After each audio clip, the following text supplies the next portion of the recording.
At so ayan, hi guys! Welcome back sa channel natin. At eto ay pag-usapan nga natin etong si Saturn dyan. Especially yung kanyang healing o regeneration ability. Kung paano ba nangyayari yan. At saka kung paano niya ba nagagawa na bigla na lang patigilin yung pagkilos nila Sanji o nung mga kalaban niya.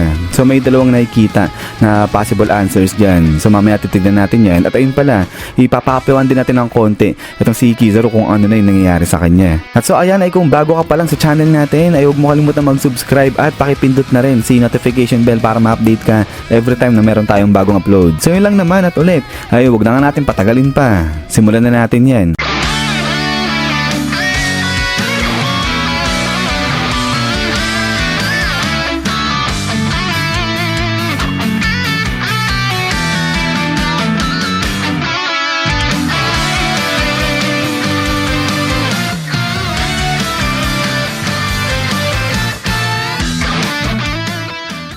At so alam naman natin na etong si Saturn ay meron nga siyang healing ability. At nakita nga natin dito yan nung sa time na inatake ni Bonnie etong si Saturn ay diba dali-dali. Napagaling kagad ni Saturn ng ganong kabilis lang etong kanyang sugat. So kaya sinasabi may healing ability siya.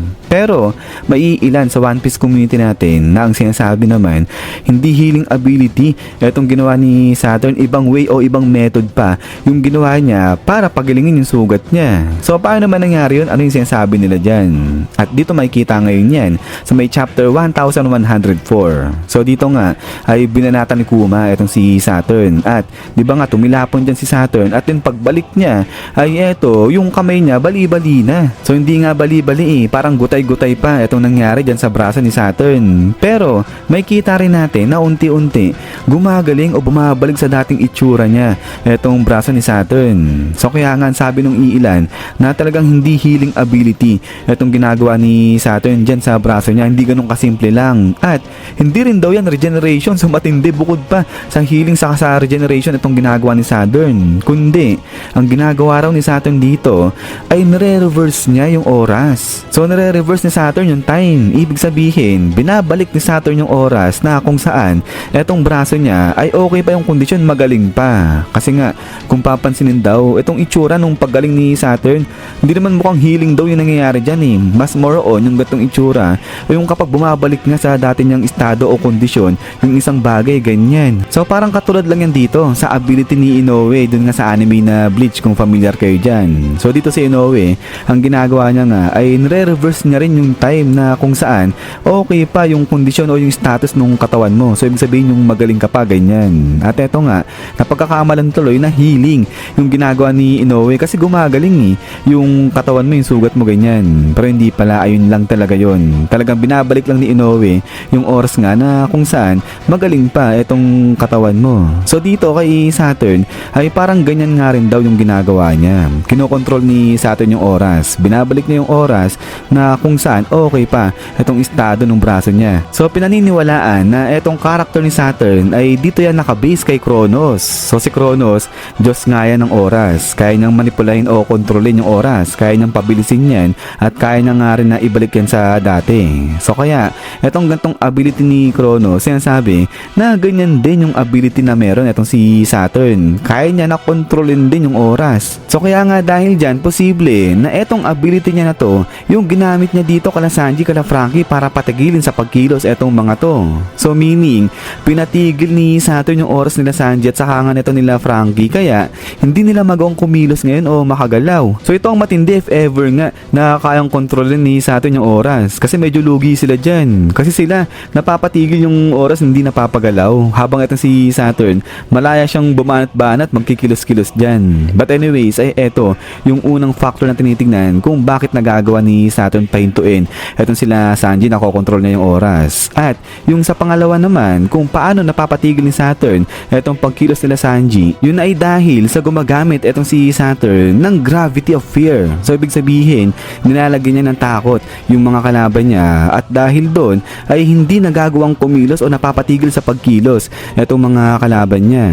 So maraming beses na rin tayo nakakita ng ganyang instances sa mga anime na kung saan kapag natatakot nga yung mga kalaban ay di ba bigla na lang silang napapatigil ganyan, biglang di nila nagagawang kumilos. So somehow kahawig yan ng ability nito ni Big Mom na kung saan kapag natakot ka nga sa kanya ay kaya niyang i-pull out yung kaluluwa mo. Pero dito sa kaso naman ni Saturn, kapag ikaw ay nakakaramdam ng takot naman sa kanya ay biglang mapapatigil yung katawan mo, mapapahinto ka ganyan. So although nakikita nga natin dyan na itong sila Sanji, sila Frankie, yung will nila ay talagang laban na laban hindi sila natatakot nga dyan kay Saturn. Pero pwede nga nangyari niyan, yung will nila oo malakas, talagang laban na laban sila dyan kay Saturn, pero yung katawan nila mismo, ayan, yan yung nakakaramdam ng takot dyan kay Saturn. Kaya yan yung dahilan kung bakit biglang napatigil o napapahinto itong katawan nila Sanji. So parang meaning hindi makakontrol ni Sanji nila Frankie yung katawan nila kasi nga takot yung katawan nila dyan kay Saturn. So baka lang naman yan guys, pero kung ganyan nga yung ginagawa nito ni Saturn, ay medyo napaisip lang ako dyan kung tatalab ba yan dito kay Pops Jinbei natin. Kasi nga diba,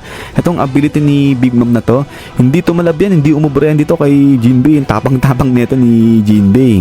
Pero kung dito nga siya haharap kay Saturn, ayan, tignan natin kung sino ba yung mas matimbang nga dyan, yung ability nito ni Saturn o itong tapang ni Jinbei. O baka maduwag din ba na itong si Jinbei dito kay Saturn kapag kaharap yan. But anyways, ay punta naman tayo dito ngayon sa kung ano na yung nangyayari dyan kay Kizaru sa may chapter 1104 pa rin. So dito nga ay di ba nag-uusap sila nito ni Dr. Vegapunk at sinabihan itong si Kizaru ni Dr. Vegapunk na wala na raw bang puso talaga itong si Kizaru. So dito makikita nga natin na talagang pigil na pigil itong si Kizaru sa emosyon niya kasi nga kita na ayaw niyang saktan kung hanggat maaari itong sila Dr. Vegapunk, itong sila Bonnie kasi nga mga kaibigan niya yan. Pero dahil yan yung utos sa kanya at ayan yung trabaho niya, kaya wala siyang magawa kundi sundin yung pinag-uutos sa kanya ni Saturn. So punta ngayon tayo dito sa Lost in Translation kay Kizaru. So basahin natin konti. In Japanese chapter, Kizaru usually has a habit of extending the end of his sentences. But this week, he doesn't do that in most of his lines.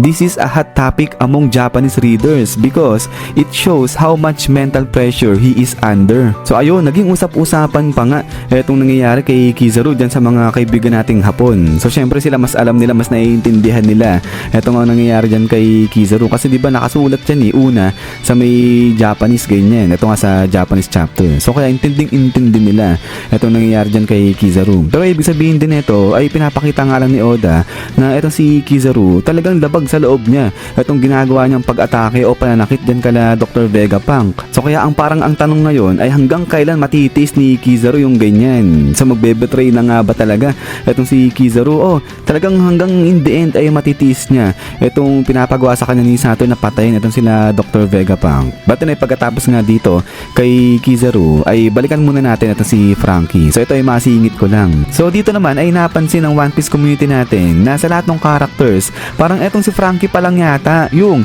kauna-unahan na nakasagupa na itong Yonko, itong Admiral at pati na rin itong isa sa mga 5 elders. So ibig sabihin sa lahat itong si Frankie pa lang yung naka-experience na makaharap ba o makakalaban itong mga to. So kumbaga sa bucket list ay parang na-checkan na ni Frankie lahat ng mga matitinding kalaban dyan kasi ito kompleto na Yonko, Admiral at saka 5 elders. So sino pa bang mas matindi dyan? Siguro si Imo sama na lang. But anyways ay ayan nga guys, ay paki-check na lang kung itong si Frankie nga yung kauna-una ang characters dyan sa One Piece natin yung nakalaban na itong mga bigatin dyan. At so pagkatapos nyan yan guys, so hanggang dito lang itong video natin na to at ayan ay kayo na bahala kung saan kayo maglilin patungkol dito nga sa ability ni Saturn. So siya ba ay gumagamit o nakokontrol niya ba yung oras kaya niya napapagaling yung kanyang injury at napapatigil yung mga tao sa paligid niya o di naman kaya ay gumagamit itong si Saturn ng gravity of fear nga para patigilin yung mga kalaban niya. At itong si Kizaru magbebetray ba yan o hindi? So yun lang naman at huwag niyo pala kalimutan mag-iwan ng like. So ayan ay ulit, maraming salamat. So lagi mag-ingat, God bless niyo lahat at kita-kits tayo ulit.